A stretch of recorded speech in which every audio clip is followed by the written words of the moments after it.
میں ANP کا صوبائی صدر تھا اور انتخابات کی پوری صوبے کی نگرانی میرے ذمہ تھی.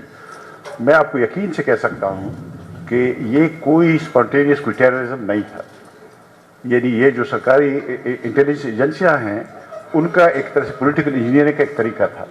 جو یعنی میں نے سنا ہے, یعنی موبائل میں نے سنا, وہ کہتے ہیں کہ طالبان کوئی خطرہ نہیں ہے. طالبان ہم نے بنائے ہیں, کبھی گڈ طالبان, کبھی بیڈ طالبان, کبھی گڈ ہو جاتے ہیں بیڈ وہ, لیکن وہ کہتے ہیں اصل جو ہے یہ پشتون اور بلوچ نیشنلسٹ ہیں, ان کو یعنی ہم نے قابو کرنے ان کو ہٹانا ہے.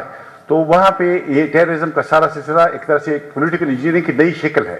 اور آپ دیکھیں گے اس دفعہ بھی, اب دیکھیں نا محسن داور پہ حملہ ہوا, اسی طرح سے اب کیوں اس پہ حملہ ہوا, لیکن اس لیے کہ وہ ایک اور یعنی نظریے سے بات کرتا ہے, ڈیموکریسی کی بات کرتا ہے, نیشنل رائٹس کی بات کرتا ہے, پولیٹیکل رائٹس کی بات کرتا ہے.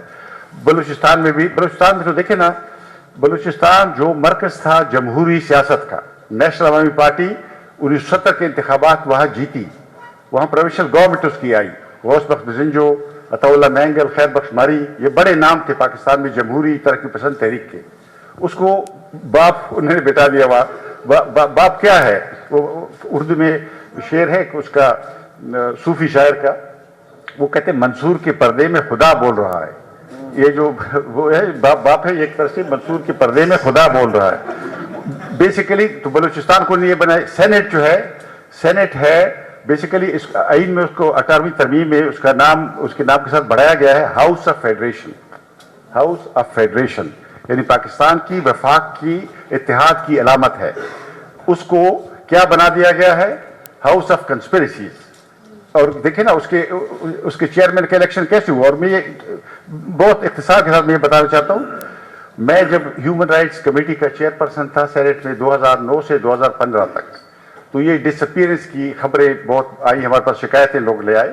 ہم نے اس کو تھوڑا سا انویسٹیگیٹ کیا اور ہم اس نتیجے پہنچے کہ اس میں ڈس اپیئرنس میں میجر ہاتھ جو ہے وہ ISI کا ہے. اور ہم نے یہ فیصلہ کیا, کمیٹی نے فیصلہ کیا کہ ہم اس کے بارے میں قانون بنانا چاہتے ہیں. ہم نے ڈیفینس منسٹری کو خط کیا اور ایک آؤٹ لائن اس قانون کا ہم نے بھیجا کہ یہ قانون ہم پیش کرنا چاہتے ہیں. پہلے انہوں نے کہا کہ ہاں ہم آپ کو جواب دیں گے. یہ جنرل آصف یاسین ملک اس وقت ڈیفینس سیکرٹری تھے, وہ آئے کمیٹی میں, لیکن پھر وہ چپ ہو گئے, ایسا انہوں نے جواب دینا بند کیا. تو پھر ہم نے اس کو سینٹ سے منظور کرایا, پلینری سیشن سے. اچھا, ان کا یہ خیال تھا کہ یہ پاگل ریٹائر ہو جائیں گے تو بس ختم ہو جائے گی بات. لیکن اس کے بعد بابر صاحب نے, فرحت اللہ بابر اور رضا ربانی نے دوبارہ اس کو پیش کیا. جب وہ دوسری بار جب آیا تو پھر ایجنسی نے فیصلہ کیا کہ اب سینٹ کو ہم نے کنٹرول کرنا ہے. تو اس کے لیے سنجرانی فارمولہ, یہ بلوچستان میں نون لیگ کی پارٹی کو ختم کر کے وہاں سے آزاد ممبران کے گروپ لایا گیا اور اس کے ذریعے چیئرمین, اور 6 سال سے چیئرمین کو اس لیے بٹھایا کہ اس میں ایجنڈے میں یہ والا حصہ کہ ایسا کے قانون یہ نہ آئے کبھی پھر. تو اب دیکھیں نا, سینٹ پہ فلٹر لگائے گئے ہیں. فرحت اللہ بابر کو اپنی پارٹی نے ٹکٹ دیا, اس کے اور سینیٹر ہو گئے, پختونخوا سے وہ نہیں ہو سکے اس لیے کہ فلٹر میں وہ نہیں جا سکتے.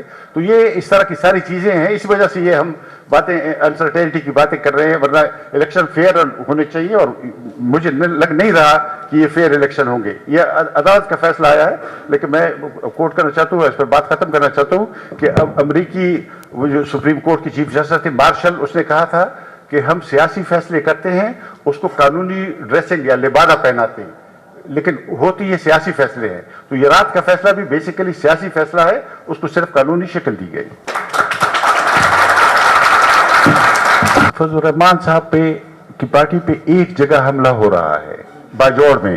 اور باجوڑ میں اس لیے ہو رہا ہے کہ کنر میں داعش کا مرکز ہے. داعش مولانا فضل الرحمان پہ اس لیے حملے کرتی ہے کہ وہ کہتے ہیں کہ وہ طالبان کے حامی یا اتحادی ہیں. وہ داعش جو ہے وہ طالبان کے خلاف ہے, لیکن ان کے اوپر ایسے عام حملے نہیں ہو رہے ہر جگہ. باجوڑ میں جہاں کنر سے بارڈر ملتا ہے, جہاں سے وہ آتے ہیں داعش والے لوگ, تو بیسیکلی ان پر حملے کی وجہ یہ ہے. جی نہیں, بالکل دستیاب اس لیے نہیں ہے کہ ابھی تو دیکھیں نا, پارٹیاں بھی بدقسمتی سے پارٹیاں بھی عوام سے ووٹ مانگنے کے بجائے GHQ سے ووٹ مانگ رہی ہیں نا. دیکھیں نا, لیول پلینگ فیلڈ جتنا کوئی GHQ کا لاڈلا ہے اس کے لیے لیول پلینگ فیلڈ ہے, جتنا اس سے دور ہے. لیکن ایک بات میں کہنا چاہتا ہوں, آخری بات وہ یہ ہے کہ جو اس میں ادروائز بلیک سچویشن میں جو light at the end of tunnel है वो मैं पाकिस्तान के अवाम को खराज अकीदत पेश करना चाहता हूँ कि जो जर्नलों के करीब जाता है वो वोट से दूर चला जाता है। जी, मेरी गुजारिश ये है कि असल में ये तो सही है कि पाकिस्तान में तबकाती मुश्किलात भी हैं, अशराफिया और वर्किंग क्लास, और ये वो भी होना चाहिए, उसूल की बात है, बिल्कुल ठीक बात है। लेकिन उसके लिए ये इस बात का जवाब नहीं बन सकती कि जब तक ये तबकाती कशमकश ख़त्म हो जाए उसके बाद जमहूरियत आ जाएगी। जमहूरियत जो है इलेक्शन उसकी एक बहुत बेसिक खसूसियत है, तो उसमें उस इलेक्शन को मुमकिन हद तक आज़ाद और गैर जानिबदाराना होना चाहिए। और जब हम ये कहते हैं तो हमें देखना चाहिए, जैसे मैंने शुरू में अर्ज किया था, कि ये क्यों नहीं आज़ादाना हो रहे। मेरे ख्याल में उसकी बुनियादी वजह जो खाकी पॉलिटिकल इंजीनियर्स की फैक्ट्रीज हैं, जब तक ये बंद नहीं होगी यहाँ आज़ादाना इंतखाबात नहीं होंगे। बेसिकली कैसे होगा ना, ये मुजाहिमत हमें नजर आ रही है। ऐसे होगा जैसे जनरल मुशर्रफ पर मुकदमा चला, बहुत अच्छा, नवाज शरीफ साहब को मैं खराज ताज़ीम पेश करता हूँ, उन्होंने ये मुकदमा शुरू किया जनरल मुशर्रफ पर, क्यों नहीं था। जनरल मुशर्रफ से कोई हमें कोई जाती दुश्मनी खुदा न खास्ता नहीं है, लेकिन पाकिस्तान के आइन को रोनना जो है ये तो लिखा हुआ है, इनमें की गद्दारी है और लोग ये करते रहते हैं। और अब कहते हैं अच्छा जी ये फलां के खिलाफ कर रहा है, जिसके खिलाफ भी कर रहा हो, जिसके खिलाफ भी, ये उनको नहीं करना चाहिए। लोगों को सियासत में जिनका काम नहीं है, कानून ने जिसको रोका है, उनको सियासत में से नहीं लेना चाहिए। अगर आप समझते हैं कि उनको लेना चाहिए तो फिर आइन बदल दें, कानून में फिर तब्दीली लाएं। जैसे कुछ मुल्कों में, इंडोनेशिया में, तुर्की में फौज की हुकूमतें थी मुस्तकिल तौर पे, चिली में फलां जगह। लेकिन जब तक आप कहते हैं कि एक वफाकी जमहूरी पाकिस्तान जो कायदे आज़म मोहम्मद अली जिन्ना का विजन था और वो ये चल रहा है, और इसके बावजूद लेकिन चलाएगा कोई और, आइन में एक बात लिखी होगी लेकिन होगी कोई और, ये तो नहीं हो सकता ना। नहीं हो सकता, मगर सवाल फिर वही है कि कैसे हो, कि कैसे इनकलाब आना था तो आ चुका होता। अब अगर इनकलाब नहीं आना, आपने हथियार भी नहीं उठाना रियासत के खिलाफ, तो उसकी हिकमत अमली क्या है? तरीका ये है कि ये देखिए वो तो एम्पायर चला रहे हैं ना, सल्तनत, बिजनेस की सल्तनत, सियासी इक़्तिदार की सल्तनत। ये सल्तनत जो है वो सिर्फ लॉजिक से नहीं होगी, क्या हम उनको जाएं कि देखिए जी ये गलत है, ये आप न करें, नहीं। अवामी तहरीक, पाकिस्तान के जो असल मालिक हैं 25 करोड़ अवाम, इनके पास जाना, इनका उठाना और इनको सियासत से निकालना, जो इनको सियासत नहीं होनी चाहिए, जो आइन की बहाली, आइनी निज़ाम की बहाली, जमहूरियत की बहाली, और जो MRD ने किया था ज़ियाउल्लाह के खिलाफ, जो चार्टर ऑफ डेमोक्रेसी पर जनरल मुशर्रफ के खिलाफ हुआ था, एक नया चार्टर ऑफ डेमोक्रेसी, मेरी तरफ से एक नया चार्टर ऑफ डेमोक्रेसी, जिसमें बगैर इसे कि इसमें कौन है, को फलां पार्टी है नहीं, सब पार्टियों को। लेकिन ये तल्ख तजुर्बे आज PTI के साथ है, कल नून लीग के साथ था, परसों फिर नून लीग के साथ हो सकता है, किसी और के साथ हो सकता है। सब पार्टियां, जैसे पीपल्स पार्टी और नून लीग ने आपस में 90s में आपने देखा कि कैसे उन्होंने एक दूसरे के तख्ते उल्टे, और फिर कैसे उस नतीजे पर पहुंचे कि ये नहीं होना चाहिए। Charter of democracy, rules of the game आए।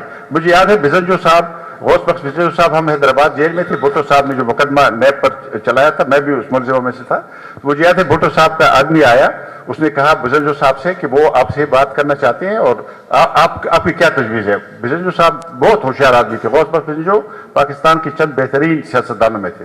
उन्होंने कहा कि मैं अलीगढ़ में फुटबॉल टीम में था, अलीगढ़ कॉलेज में। उसने कहा मैं फुटबॉलर था, फुटबॉल उस वक्त तक खेला जा सकता है जब तक लोग रेफरी की विसल सुनते हैं, रेफरी की बात सुनते हैं। उसने कहा आपने बाल बगल में दाब लिया है और गोल की तरफ आपने जाना शुरू किया है, बलूचिस्तान में एक मुंतखब हुकूमत को आपने जबरदस्ती तोड़ दिया है, तो ये न करें। अगर आपको ये ख्याल है कि आप कर सकते हैं, कल आपसे कोई जरा ताकतवर आ जाएगा, बाल को सीने के साथ लगा के गोल में लेट जाएगा और खेल खत्म हो जाएगा। और एग्जैक्टली ऐसे ही हुआ, ज़ियाउल्लाह का आया और 11 साल तक खेल खत्म हो गया, तो लोगों ने सीखा उससे। तो मैं समझता हूँ अब जो कुछ गुजरा है पिछले 10 सालों में, ये 2014 के बाद जो सिलसिला नून लीग, PTI, फिर PTI के साथ हुआ, इससे हमें ये सीखना चाहिए कि PTI, नून लीग, पीपल्स पार्टी, ANP, मौलाना फजल रहमान, सब उनको एक नया चार्टर ऑफ डेमोक्रेसी करना चाहिए, जिसमें जैसे उन्होंने सबक सीखा था 2007 में चार्टर ऑफ डेमोक्रेसी, इसी तरह से एक नया चार्टर ऑफ डेमोक्रेसी हो जिसमें सब शामिल हो और वो फैसला करें कि अवाम जिसको भी वोट दें, चाहे वो बहुत तरह बुरा लगता हो, लेकिन लोगों ने जिसको वोट दिया उसको हुकूमत मिलनी चाहिए। मैं भी ये गुजारिश करना चाहता हूँ, मैं इस कमीशन में था जो जस्टिस अतर बिल्लाह के हुक्म पे बना था बलूच स्टूडेंट्स की ग्रीवेंसेस के लिए। सरदार अख्तर मैंगल उसके कन्वीनर थे और हम लोग उसके मेंबर्स थे। तो उसमें मैं बलूचिस्तान गया था। 2022 नवंबर में हम गए, कोयटा में ये कैंप जो था वहाँ गए और बलूचिस्तान यूनिवर्सिटी गए। और मैं आपको ये बताना चाहता हूँ कि हमने जो यूनिवर्सिटी में देखा, ज़्यादा मीडिया में तो रिपोर्ट नहीं हुआ, लेकिन जो हमने देखा, वाइस चांसलर ने हमें अलग से एक ब्रीफिंग दी, वो रस्मी सी फॉर्मल सी। लेकिन जब हम स्टूडेंट से मिलने गए तो पहले स्टूडेंट्स आए नहीं, कुछ थोड़ी तादाद में ऐसे एक दो कतारों में थे, बाकी हॉल खाली था। बहरहाल हमने शुरू किया अपना फंक्शन। थोड़ी देर के बाद स्टूडेंट्स आए, बड़ी तादाद में आए, लड़कियां भी लड़के भी, और हॉल भर गया, गैलरियां बात। अच्छा, हम हैरान थे। तो अख्तर मैंगल ने कहा कि हमें तो शक था कि आपको किसी ने रोका है या क्या बात है। तो वहाँ जो मुकामी सेनेटर थे कामरान मुर्तज़ा, जो कोयटा के हैं, उन्होंने कहा सरदार साहब आपने गौर नहीं किया, ये बच्चे दूर खड़े थे, आ नहीं रहे थे, ये इस बात का इंतजार, इनको पता था कि पहले तिलावत होगी, फिर कौमी तराना होगा, उसके बाद एजेंडा शुरू होगा। ये कौमी तराना पढ़ना नहीं चाहते थे। हजारों बलोच लड़के लड़कियां, यानी ये जो आप जो बात करें ना, मैं उसकी तारीफ में कह चाहता हूँ कि ये इतनी गहरी ये नफरत हो गई। अगले दिन गवर्नर हाउस में मीटिंग थी, मैंने वहाँ ये कहा, मैंने कल बलूचिस्तान यूनिवर्सिटी में वो देखा जो ढाका यूनिवर्सिटी में कतर में मैंने देखा था। और मैंने उनसे कहा कि आप आज अगर आप इसका नोटिस नहीं लेंगे तो आप क्या किसी सारा दिसंबर का इंतजार करेंगे? क्या ये वक्त नहीं है कि आप आज कहें कि ये गलत हो रहा है? जबरी गुमशुदगी जो है वो बेसिकली रियासती दहशतगर्दी है। जो लोग इसमें मुलविस हैं उनको पकड़ना चाहिए, उनको सजा देनी चाहिए, लेकिन उनके बारे में जब बिल आ जाता है वो हाउस में गुम हो जाता है। लेकिन ये मानने वाली बात है, पार्लियामेंट में कानून गुम कैसे हो सकता है? ये पाकिस्तान को फेलिंग स्टेट बना रहे हैं, इसको स्टेट को नाकाम मर्द बीमार जनूबी एशिया का जरनैल शाही उसकी जिम्मेदार है। मैं समझता हूँ मेन जिम्मेदारी जरनैल शाही पे। जब तक पाकिस्तान के अवाम और सियासी पार्टियां उठ के यहाँ पर जमहूरियत और आईनी निज़ाम की बहाली नहीं करेगी, ये किससे होते रहेंगे, खुदा न खास्ता किसी और ट्रेजेडी से हमारा सामना ना हो जाए।